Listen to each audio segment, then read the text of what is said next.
Shalom, shalom, shalom.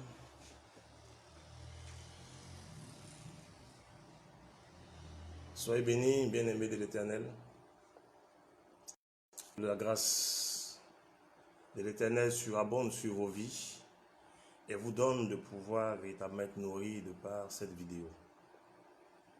Bien-aimés, vous êtes nombreux, vous qui avez souhaité, vous qui m'avez encouragé à faire cette vidéo pour vous apporter la petite connaissance de Dieu que j'ai. Ce petit dépôt qu'il a déposé en moi, cette petite connaissance, afin que vous soyez nourris. Et aujourd'hui, il me donne de pouvoir faire cette vidéo pour partager avec vous, n'est-ce pas, mon inquiétude.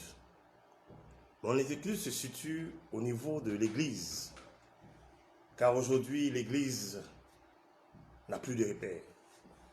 Aujourd'hui, l'Église est perdue. Aujourd'hui, l'Église est profondément divisée. Je dis bien profondément divisée. En ce sens que on a abandonné l'essentiel pour courir après du n'importe quoi. On a abandonné, c'est pas l'œuvre de l'esprit pour se focaliser sur ce qui est charnel. Aujourd'hui, les enfants de Dieu n'ont plus de repères.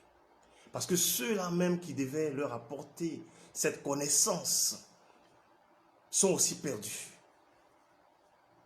Et sont en proie, n'est-ce pas, à tous ces charognards, à tous ces vautours. Le constat, il est amer. Le constat est véritablement amer. Le diable s'est infiltré dans l'église. Il a sémé le désordre. Il a véhiculé des messages qui n'ont rien à voir avec la parole de Dieu. Il a détruit les enfants de Dieu. Il a détruit les enfants de Dieu. Il a égaré bon nombre des enfants de Dieu. Bien-aimés. Des concepts, des expressions, des idées qui n'ont rien à voir avec la Bible, avec Dieu. Mais qui ont été acceptés par les chrétiens, qui sont rentrés dans les mœurs des chrétiens, qui sont entrés dans les expressions des chrétiens et qui marchent comme si ces choses venaient de Dieu. Souvent on entend dire même qu'il est écrit que aide-toi, Dieu t'aidera. Aide-toi, Dieu t'aidera. Ou le ciel t'aidera. C'est biblique. On attend tellement de choses. Comment un homme peut s'aider? C'est quoi une aide? Il y a tellement de choses. Le temps est le second nom de Dieu. Des pasteurs qui disent des choses pareilles. Le temps est le second nom de Dieu. C'est écrit où? Dans quelle Bible? Quelle est la classification des noms de Dieu? C'est dommage. Les enfants de Dieu sont devenus prisonniers. Leurs âmes sont prisonnières de ces charognards. Tout est focalisé sur l'argent. Et les gens souffrent. On n'a pas pitié des âmes, mais c'est comment on s'enrichit. Voici ce qui motive des serviteurs de Dieu, des servantes de Dieu. C'est dommage.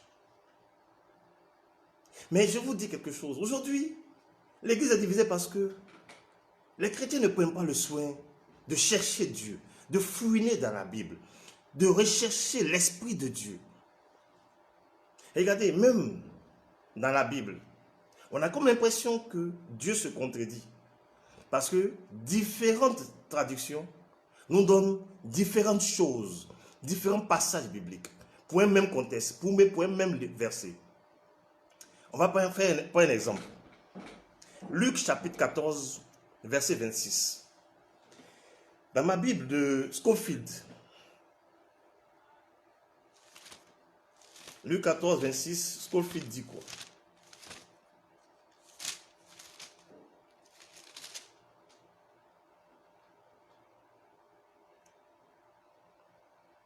Si quelqu'un vient à moi sans me préférer à son père, à sa mère, à sa femme, à ses enfants, à ses frères et à ses sœurs, et même à sa propre vie, il ne peut être mon disciple.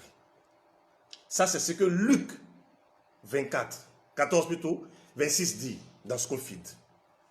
Dans Thompson, il dit, si quelqu'un vient à moi, et s'il ne hait pas son père, sa mère, sa femme, ses enfants, ses frères, ses sœurs, et même sa propre vie, il ne peut être mon disciple. Ici, le verbe qui est utilisé, c'est le verbe haïr. Dieu peut-il demander à ses enfants que nous sommes de haïr notre père ou notre mère, nos enfants, nos sœurs? Il est possible. Ce même Dieu qui dans Exode 20, dans les 10 commandements, dit, honore ton père et ta mère, afin que tes jours soient prolongés sur cette terre des hommes. Ce même Dieu-là, c'est lui qui demande qu'on puisse haïr nos parents. Il y a problème. Alors, ces charognards-là, comme ils aiment diviser pour régner, on vient te dire que c'est ton père qui veut te tuer. C'est ta mère qui est sorcière. Pour créer quoi? La division. Ils veulent t'isoler afin de puiser en toi, t'appauvrir, te dépouiller. C'est ça. Ce n'est pas normal. La motivation, c'est ça. Mais ils profitent de ces versets qui sont écrits dans la Bible, que certaines personnes ont traduit, ignorant même la vérité. Parce que moi qui suis à Djougou, moi qui parle constamment la Djougou, couramment la Djougou, qui le comprend, si on me donne un texte à traduire en français, la traduction que je vais produire sera différente de quelqu'un qui a appris la langue à Djougou. La Bible, la langue originelle, c'est l'araméen, l'hébreu. Toi qui as appris hébreu, c'est ce genre de tradition que tu feras de la Bible pour égarer les enfants de Dieu. Bien aimé, si tu ne cherches pas, comme Daniel a eu soif de connaître ce qui devait arriver à son peuple, à prier pour que Dieu se révèle à lui, Dieu lui envoie l'ange pour lui donner la connaissance des choses qui devaient arriver. Mais Dieu lui dit quoi? Il faut écrire, il faut sceller, car ce n'est pas pour toi, c'est pour le temps à venir. Quand le temps viendra, celui qui aura l'intelligence, qui lira et qui aura l'intelligence, il comprendra. Tu dois chercher à connaître Dieu. Tu dois te démarquer des hommes de Dieu, des femmes de Dieu. Il faut t'accrocher à Dieu de par sa parole, afin de ne pas être la proie de tous ces vautours-là. Les temps sont mauvais. Les temps sont mauvais. Dieu nous demande de haïr nos parents. C'est écrit. Un faux pasteur te dira, c'est écrit. Parce qu'il n'a ni la connaissance du contexte, ni la connaissance de l'esprit, ni la connaissance du message qui veut être véhiculé. Et comme ça l'arrange, il va l'utiliser pour toi, contre toi. Qu'est-ce que tu fais? Chrétien aujourd'hui, on a une phobie de la lecture de la parole de Dieu. On se contente de ce qui sort de la bouche d'un homme de Dieu ou d'une femme de Dieu. Quelle est ta relation avec Dieu? Quelle est ta relation avec Dieu? Vous avez suivi des hommes de Dieu, aujourd'hui vous êtes prisonniers. Vous êtes dans des relations, aujourd'hui vous ne pouvez pas vous en départir. Parce que simplement les gens diront ceci, parce que l'homme de Dieu dit ceci. Non, écoutez, arrêtons. Arrêtons. Galates 6:6, on va lire encore. Galates 6:6, dans ce qu'on fait, on dit quoi? Que celui à qui l'on enseigne la parole fasse part de tous ses biens à celui qui l'enseigne. Fasse part. Fasse part, ça veut dire informer. Donner l'information. Afin que celui qui t'encadre puisse aussi t'encadrer dans la gestion de tes biens. Le semeur dit quoi? C'est ça? Est-ce que c'est le semeur? Oui, le semeur. Le semeur dit que celui à qui l'on enseigne la parole donne une part de ses biens à celui qui l'enseigne. Il donne une part de ses biens à celui qui l'enseigne. Le semeur.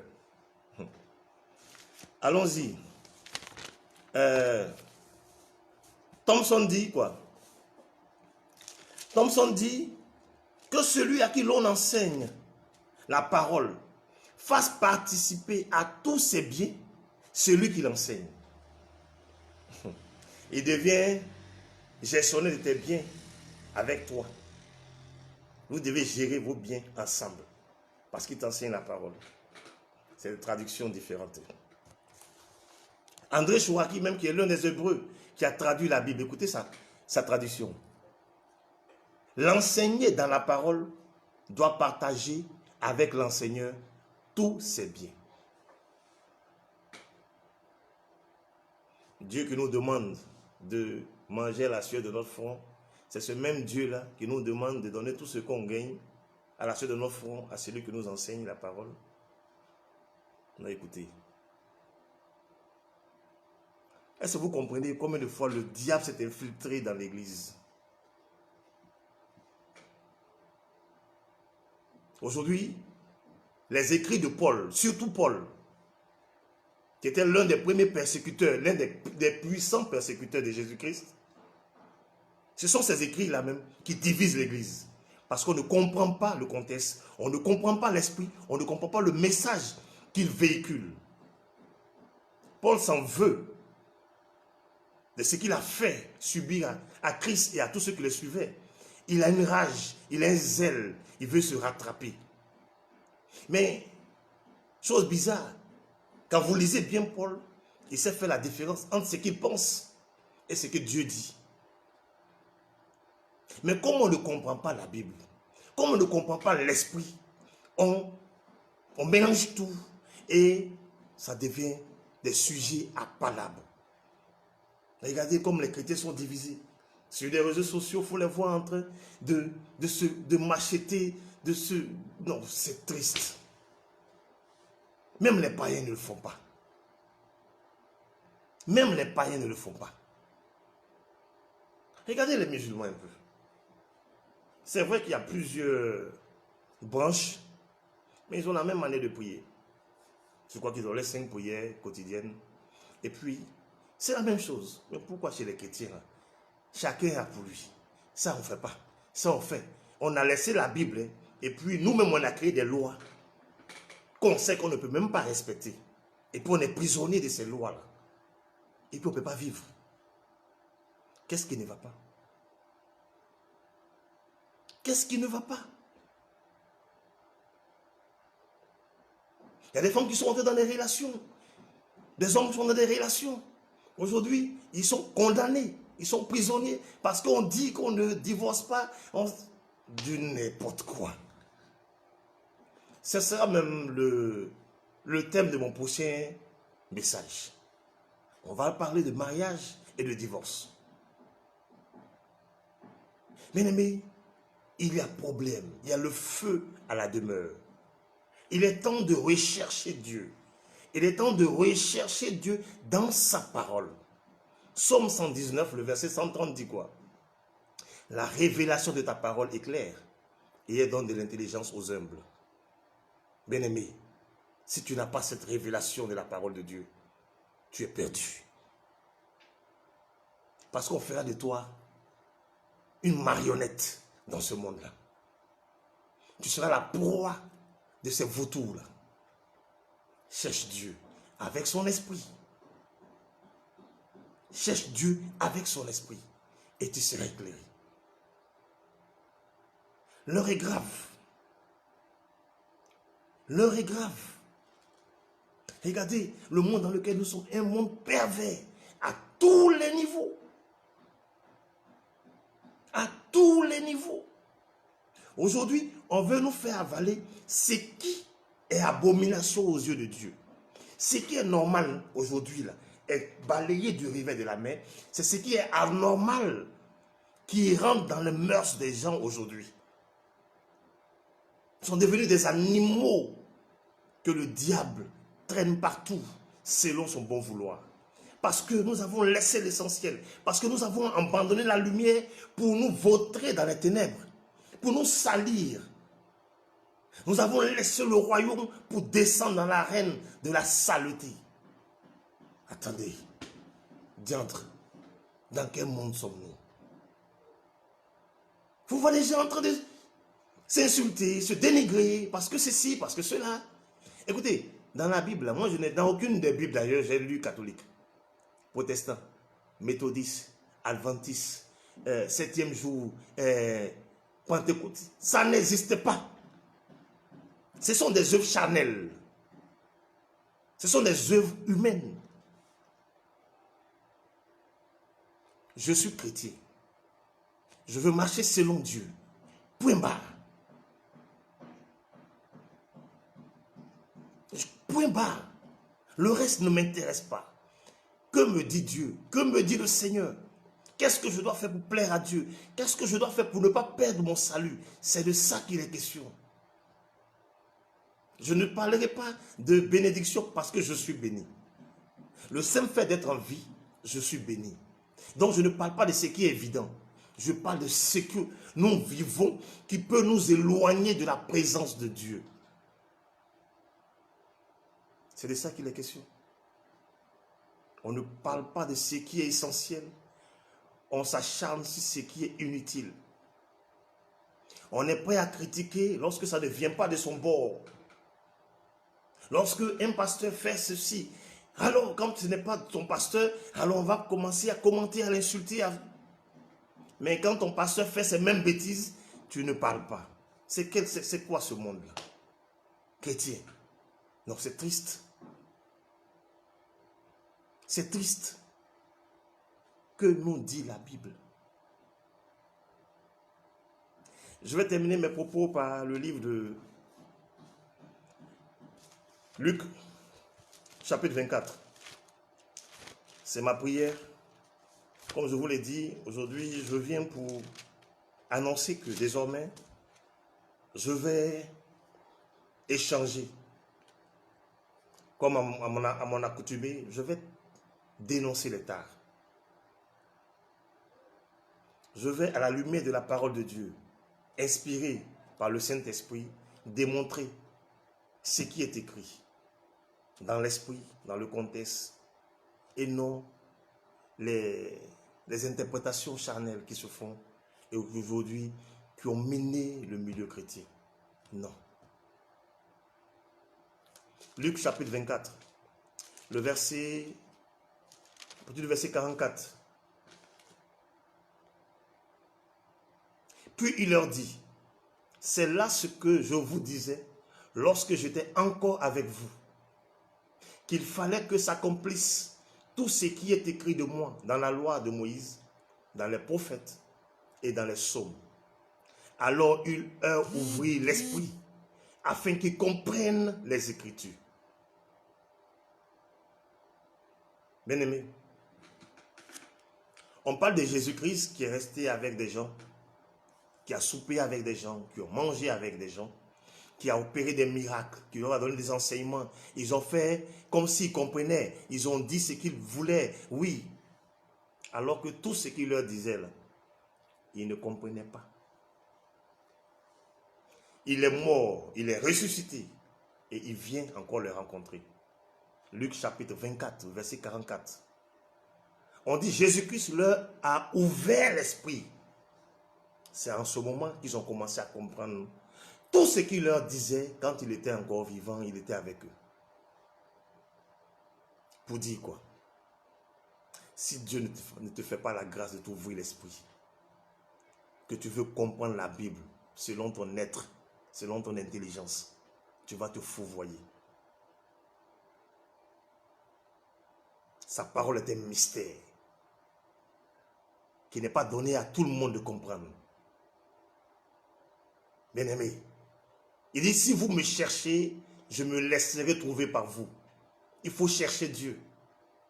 Pas dans la chair, dans l'esprit, parce qu'il est esprit. C'est en ce moment que tu comprendras ce qu'il dit. Parce que si sa parole était à portée de tous, à la compréhension de tous, aujourd'hui, nous serons déjà morts. Le diable nous aurait déjà tués, exterminés. Mais sa parole est cachée. C'est pourquoi il dit dans Psaume 119, la révélation de ma parole. La révélation, ce qui est caché, qui est découvert. Il dit, ce qui est caché m'appartient. Ce qui est révélé vous appartient. Si tu n'as pas cette révélation de la parole de Dieu, bien-aimé, tu deviens un poison et pour toi-même et pour tous ceux qui t'entourent.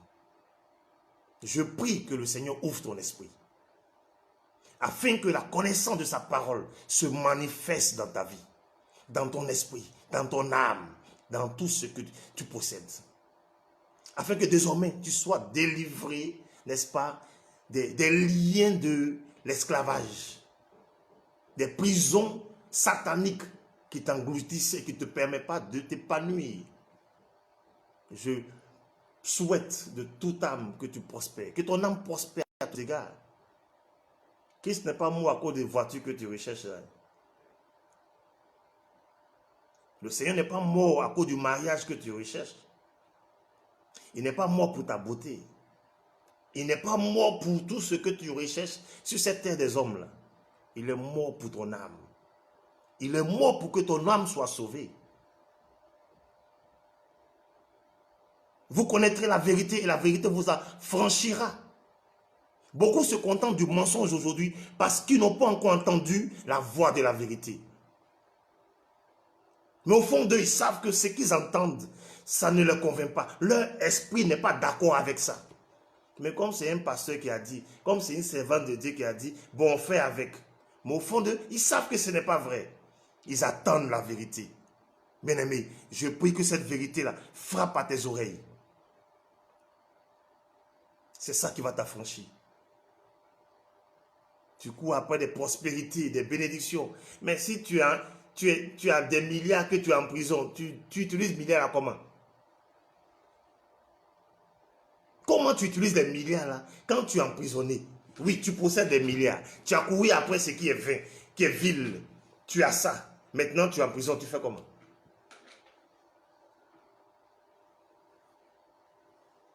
L'essentiel nous échappe. L'essentiel nous échappe.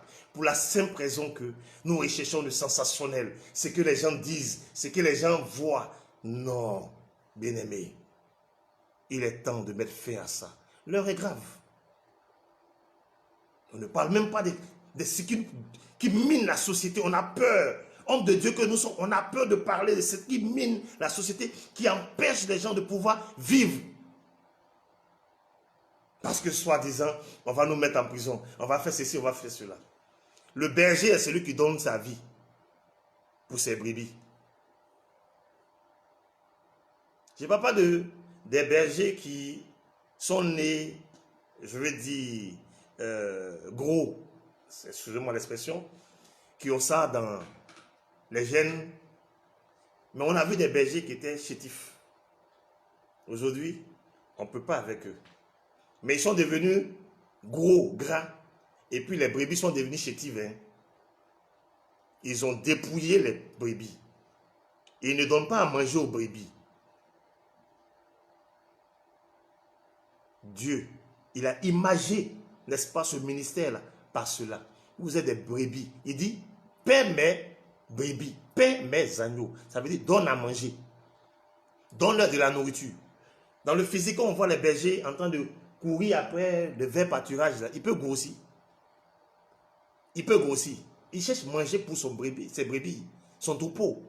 Mais qu'est-ce qu'il fait sa richesse? Ce sont ses brebis. Quand elles sont grasses, il peut les vendre très cher. Mais quand elles sont chétives, elles valent combien? Rien. C'est de ça qu'il est question. On a abandonné l'essentiel. On a inversé des rôles. On a commencé des églises dans des maisons, sous des appartements. Mais aujourd'hui, on veut forcément avoir des édifices, des salles climatisées. Pendant que dans l'église, il y a des gens qui ne trouvent même pas à manger. On ne sait même pas où habitent certains de nos fidèles parce qu'ils n'ont pas d'argent. Ça fait 5 ans qu'ils sont dans notre église. On ne sait même pas où ils dorment, dans quelles conditions ils vivent. Mais celui qui a des grosses caisses, qui a des grandes voitures, qui vient déposer des dîmes, oui, ça, on lui rend visite tout le temps. C'est quoi ce monde de merde? Vous avez transposé cette vie de débauché là dans l'église. Non. Moi, je vous appelle à vous ressaisir. Chrétiens, je vous exhorte à vous réveiller. Parce que l'heure est grave. J'ai mal quand je vois certaines choses. J'ai mal quand je vois certaines choses. J'ai refusé, j'ai osé résister à l'Esprit de Dieu. Je ne voulais pas faire de vidéo de direct. Je vous raconte une histoire. Je voulais faire enregistrer une vidéo et puis ensuite la balancer. Mais depuis 14 heures, je suis en train de me planter seulement. Jusqu'à ce que je décide de faire un direct. C'est pas possible. Si c'est pas Dieu, moi, à quoi je ne ferai pas ça?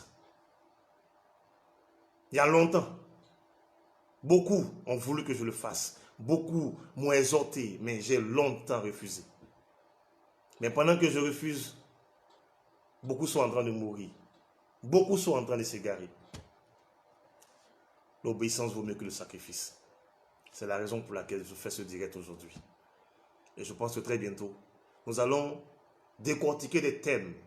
Nous allons exposer tout ce qui est art, tout ce qui n'est pas chrétien, n'est pas biblique, tout ce qui ne vient pas de Dieu, qui se sont infiltrés au fil du temps dans l'église, que les enfants de Dieu ont accepté, qui ont avalé, alors que ce sont des venins qui nous pourrissent la vie.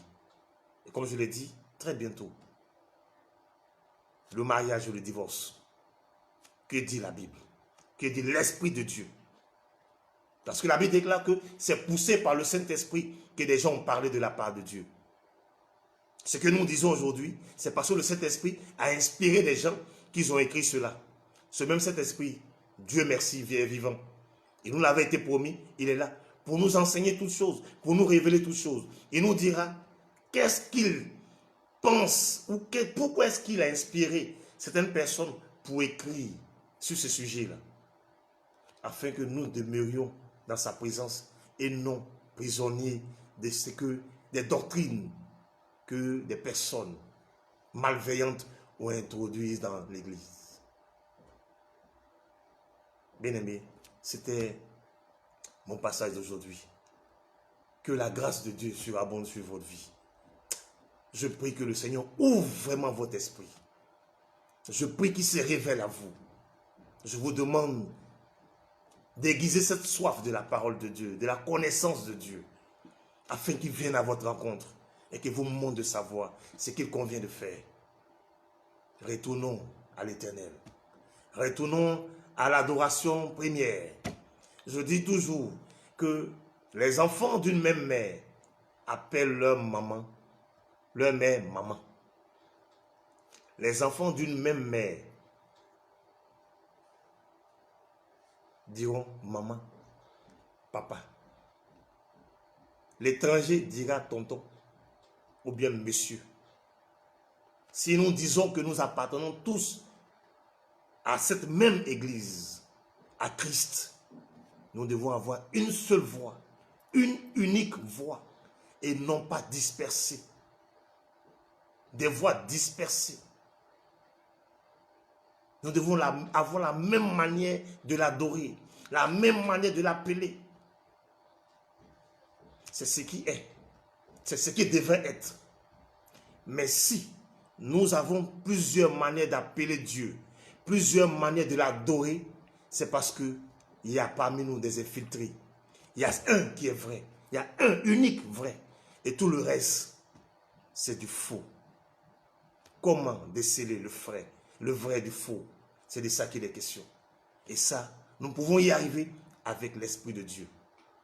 Je ne viens pas pour dénigrer une quelconque église. Je viens dénigrer. Je viens plutôt exposer des faits de société. Je viens mettre à nu des tares. Je vais ouvrir l'esprit pour que nous recherchions la vérité qui est affranchie, afin que nous soyons tous affranchis et que nous nous retrouvions pour ensemble glorifier le Seigneur notre Dieu. Que le Seigneur vous bénisse au nom de Jésus. Amen.